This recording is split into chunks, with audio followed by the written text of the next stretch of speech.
Fandom is such an interesting concept. This does not happen without fandom. And this is low key insane. Taylor Swift about to have possibly one of the biggest movies of the year off of a concert film. Also, talking about the idea of combining fandom and fans is really interesting because if you look at what's happening with Taylor Swift and the NFL and Travis Kelsey, and yes, their relationship could be very much genuine, but there's also clearly an attempt to combine two different things in this. Another reason why I think fandom is so interesting is because you just never know how big of a fan base people have. If you looked at this concert, a lot of people probably think this is like a global superstar or something like that. That's a Psy concert. A Psy concert.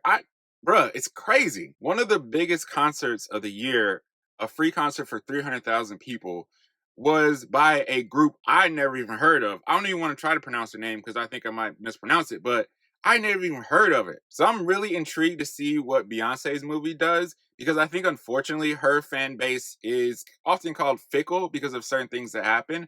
But I really want to see how this movie does. I think also because she's coming off the back end of Taylor Swift's, it's gonna be interesting. They're gonna talk about the Beehive like a dog when this movie comes out. I hope they know that. And while I think this meetup could have been very much genuine, I also think there's a lot of marketing in this. And I wonder how these fans are gonna combine possibly in the future. Even Drake and Joe Buttons have created a interesting conversation around fandom and fan bases because on one side, there's this idea that you should mature to have certain fans, or you should kind of lower yourself and be something different or not try to age yourself out of a certain fandom to keep yourself popping or keep yourself relevant or whatever you want to say.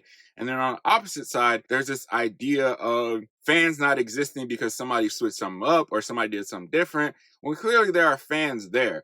I don't really have a dog in the fight in this debate, but I think it's an interesting debate. Lastly, and kind of randomly, I actually want to see a season 2 of Swarm. I've said this before, I'm going to say it again.